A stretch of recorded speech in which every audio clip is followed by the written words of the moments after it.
Hey y'all, so today we're going to be diving into chapter 7, and it's called Joyous Body, the Wild Flesh. And it's not super long, so I think we can get all this captured in one video. We're going to make a go of it anyways. So I really love this chapter, and I can see how she probably could have easily written the book without including this particular chapter, but I'm glad that she did, because again, through the lens of narcissism, I think that this can certainly be applicable to a lot of our experiences with narcissistic individuals. They can in their all their tactics they use to make us to break us down, sometimes they can use our own body against us. And if there's already some insecurities there anyway, and then you have a narcissistic individual come along, especially if you enter this relationship or friendship with this person in the beginning in a vulnerable manner, and you're very trusting and you're sharing some deep things about your past or your childhood, things that were hurtful. If you share those vulnerabilities, narcissistic individuals will log that. They'll fake the empathy at the beginning, and then they'll log it and use what you share with them to hurt you.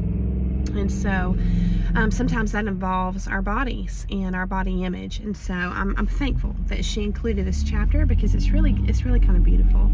So I hope that you enjoy it. And I'm not gonna open this chapter by reading the introductory paragraphs. I'm actually gonna summarize for you. She's talking about observing wolves.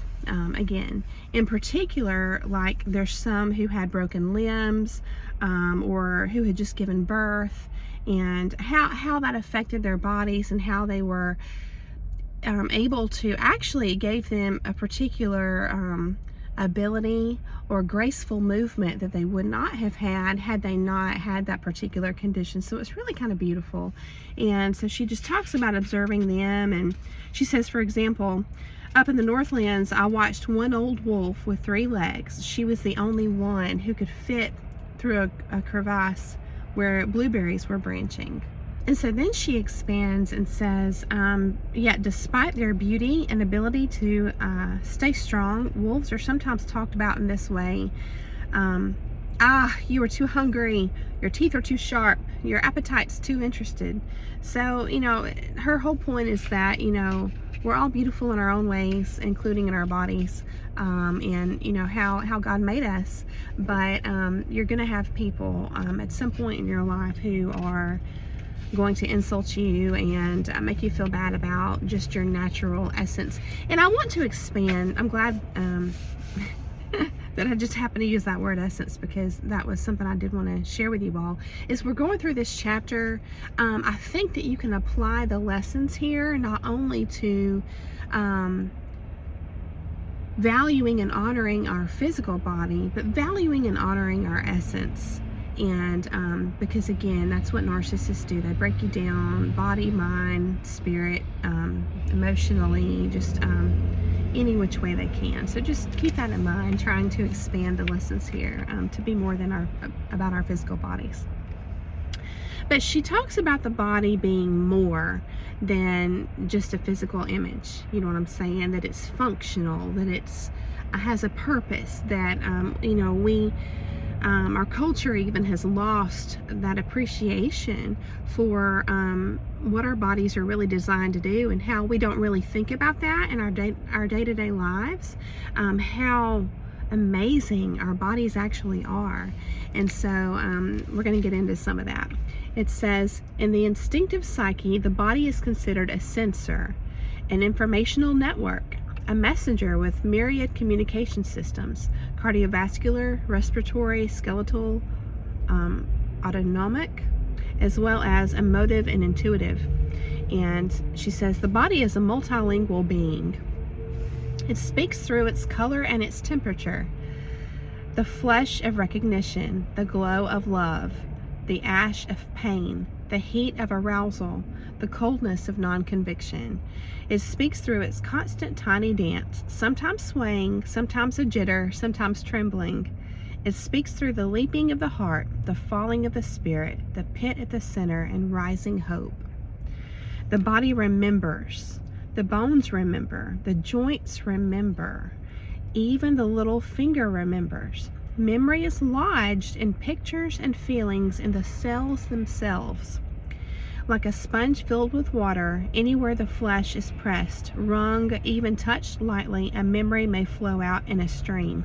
And that reminds me of, it's not uncommon for someone, if they're getting a professional massage or doing any kind of body work, for emotions to come out. And it can surprise the person it's happening to, more than anybody. And there's the book, and I'll remind you all down in the description. I'll put information about it down there, but it's called The Body Keeps the Score. And that's exactly what this is talking about, how all of our life experiences, even though they may impact our mind and our heart more than our body, it's stored in our body. And so sometimes, I think I had mentioned this in a previous video, when we're trying to do any kind of healing work and personal growth work, sometimes there are traumas from our past that we're not presently conscious of. It's like they're kind of stuffed down and buried. And sometimes the doorway to give you access to pull those back up into our conscious awareness, to do the work and process and finally heal from it, sometimes that doorway is our body.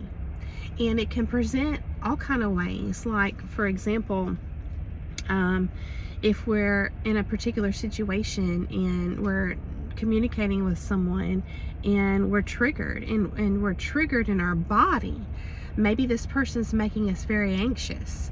Maybe we flush and we break out in hives. Maybe our breathing gets shallow. Maybe our heart races. All these different things that can happen in our body. Our body is signaling, hey, there's something here. There's something that you're being reminded of that needs to be processed and healed. And we may not really know what it is in the moment, and we may be confused about it. And then we may even feel ashamed of it because we don't understand what's happening, and we may be embarrassed about what's happening, when in reality our body's doing its job. It's trying to let us know what's going on. And so it's a beautiful thing. It's just part of the incredible depth that our Creator put into His creation, and we're part of His creation. And so to value and honor that, if we can learn to value and honor His creation in all ways, I think we're going to be better off, and we're included in that, right? So it says, to confine the beauty and value of the body to anything less than this magnificence is to force the body to live without its rightful spirit, its rightful form, its right to exaltation. To be thought ugly or unacceptable because one's beauty is outside the current fashion is deeply wounding to the natural joy that belongs to the wild nature. And then it gets into a section called Body Talk, and this is interesting. She talks about a friend of hers and herself. It says, my friend Opalanga, an African-American storyteller, and I perform a tandem storytelling called Body Talk about discovering the ancestral blessings of our kith and kin. Opalanga is very tall, like a yew tree, and is slender, and I am built close to the ground and of extravagant body. In addition to being mocked for being tall as a child, Opalanga was told that the split between her front teeth was the sign of being a liar, and I was told that my body shape and size were the signs of being inferior and of having no self-control. And so it goes into explaining how there's a great importance to learn about our roots and where we come from and our ancestors. And so she explains that they both found out that in their own cultures, their origin, that that's normal. Their body types and qualities, physical characteristics, are just typical of their culture. And not only that, but I think the word is revered. It's like honored. And so it kind of goes back to that last chapter we just read about the ugly duckling, that, you know, sometimes you're not going to be valued, and more so than that, if you're within a narcissistic group, you're not just gonna not be valued, but you're also potentially gonna be made fun of or made to feel wrong or inferior. And so if you ever find yourself among people who are making you feel this way, instead of blaming yourself and taking what they're saying to heart, just use that as a cue. You don't even have to say anything. Just log it right here, like, okay, here's probably yet another sign that these people are not my people. You know, just keep in mind that they may be ducks and you may be a swan, and you just need to find your own kind. She goes into talking about things like eating disorders, and, you know, how impactful and hurtful these kind of experiences can be. And she says, she talks about a woman, if she is taught to hate her own body, how can she love her mother's body that has the same configuration as hers, her grandmother's body, the bodies of her daughters as well? How can she love the bodies of other women and men close to her who have inherited the bodies of their ancestors?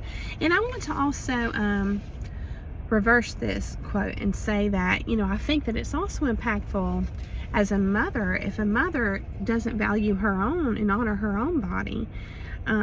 Your daughter's watching. Your daughter's going to be watching. And so I think that sometimes I think the term is called by proxy. I could be totally wrong. I'll have to look it up. But just by being in the presence of someone very impactful, you know, that a child looks up to, like a teacher or a parent figure, they're going to be watching you and, you know, seeing, like, you know, what things you have in common. And if there's something you have in common, like your body type, and you're ashamed of it, well, your child may pick that up too. So it's really important to set that example if you do have children, or you are in an influential role such as a teacher. You know, it's just important to set that example. And then here it says, instead, harsh judgments about body acceptability create a nation of hunched-over tall girls, short women on stilts, women of size dressed as though in mourning, very slender women trying to puff themselves out like adders, and various other women in hiding. Destroying a woman's instinctive affiliation with her natural body cheats her of confidence. It causes her to perseverate, I don't know, about whether she is a good person or not. I guess, like, you know, consider, debate, and bases her self-worth on how she looks instead of who she is.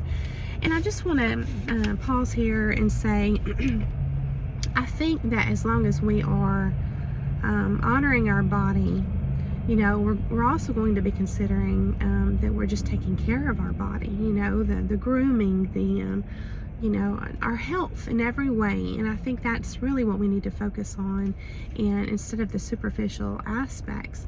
And also not living for others, not trying to please others through our own bodies, you know, and trying to morph ourselves into something that God doesn't intend for us to be. And I just want to say that as I'm reading through this, I fully believe that her intentions are all good and wonderful and supportive. And so I just hope that you are getting that vibe as well, because that's what I'm getting as I'm reading through this, that it's all everything she's writing here. It's just very supportive and coming from a great place. And I want to mention she's getting more into now, like, I think the culture in general, society, modern society. And I just, you know, when you have some, things like this in mind, I think you can start to see how this plays a role in consumerism, and how, you know, there's industry that profits off of any insecurities we have. not just our bodies. There's, we can expand this to a lot of different areas, but anywhere where there's an insecurity, a greedy industry is going to take this and try to profit off of it, because the whole name of the game with marketing is to create a need, making you think you need their product. That's the whole point of marketing. I have a strong background in marketing in several different industries, and so it's, there's an ethical approach to marketing, and then there's a very unethical approach to marketing. And I just never want any of us to fall into that trap of what the unethical marketers may try to thrust upon us. You have to be strong in yourself and who you are, and honoring yourself as God made you. So she just goes more into cultural attitudes in general, and it says a woman cannot make the culture more aware by saying change, but she can change her own attitude toward herself, thereby causing devaluing projections to glance off. She does this by taking back her body, by not forsaking the joy of her natural body, by not purchasing the popular illusion that happiness is only bestowed on those of a certain configuration or age, by not waiting or holding back to do anything, and by taking back her real life and living it full bore. All stops out. This dynamic self-acceptance and self-esteem are what begins to change attitudes in the culture. So then the next section is called The Body in Fairy Tales, and she goes into talking about magic objects and how they are metaphors for the body, which is really interesting. So she mentions like a magic carpet. It says, the magic carpet is at first thought to be quite ordinary and without much value, but for those who seat themselves in its dense pile and say, "Arise," the carpet instantly trembles, rises a bit, hovers, and then zoom, away it flies, transporting the rider to a different place, center, viewpoint, knowing. The body, through its states of arousal, awareness, and sensory experiences, such as listening to music, for instance, or hearing a loved one's voice, or smelling a certain fragrance, has the ability to transport us elsewhere. And then she says, in addition to the magic carpet, there are other symbols for the body, and one story in particular illustrates three. This one's kind of cool. This tale was given to me by Fataya Kelly. It is simply called The Tale of the Magic Carpet. In it, a sultan sends 3 brothers to search for the finest object on earth. Whichever brother is deemed to have found the ultimate treasure will win an entire kingdom. One brother searches and brings back an ivory wand through which one can see into whatever one wishes. One brother brings back an apple whose smell can cure any affliction. The third brother brings back a magic carpet that can transport a person anywhere simply by his thinking of the place. So which is greater? Asks the Sultan. The ability to see far, the ability to heal and recover, or the ability for spirit flight? By turn, each brother glorifies the object he has found. Yet the Sultan finally waves his hand and proclaims none of these is greater than the other, for without one the others would be of no use. And the kingdom is given in equal shares to each brother. Embedded in this tale are potent images that allow us to imagine what a true aliveness of body really is. The tale, and others like it, describe the fabulous powers of intuition, insight, sensory healing, and the rapture hidden in the body. And when she talks about the rapture hidden in the body, I just want to explain. She's got a little footnote here on that. I just want to read it to you. Kind of cool. It says, there are natural substances. This is in regards to the rapture. She says the rapture hidden in the body, okay? There are natural substances in the body, some well documented, such as serotonin, that seem to cause a joyous feeling. They are accessed by prayer, meditation, contemplation, insight, the use of intuition, trance, dance, certain physical activity, song, and other deep states of soul locus. I would add prayer. So I thought that was cool. And then she says, find my place again. Here we go. We tend to think of body as this other, that does its thing somewhat without us, and that if we treat it right, it will make us feel good.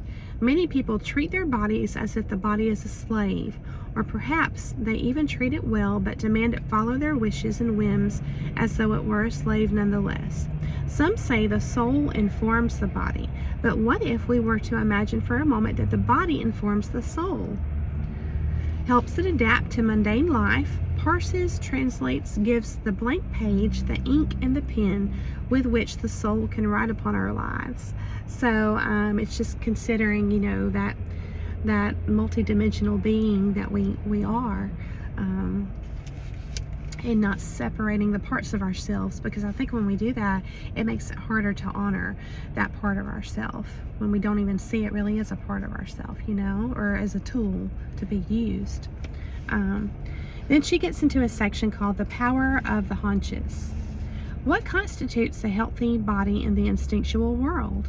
At the most basic level, the breast, the belly, anywhere there is skin, anywhere there are neurons to transmit feeling, the issue is not what shape, what size, what color, what age, but does it feel?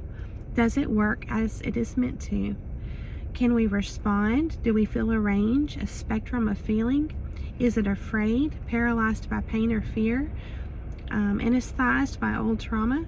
So then she goes into some experiences she's had here. She says she calls them 2 watershed experiences, and she talks about when she was young in her early 20s, she went to some kind of like women's workshop, and she saw a naked woman in her mid-30s, and how her body had been impacted by childbirth and child rearing, and she was just talking about the dance that this woman did and how that really impacted her on a deep level.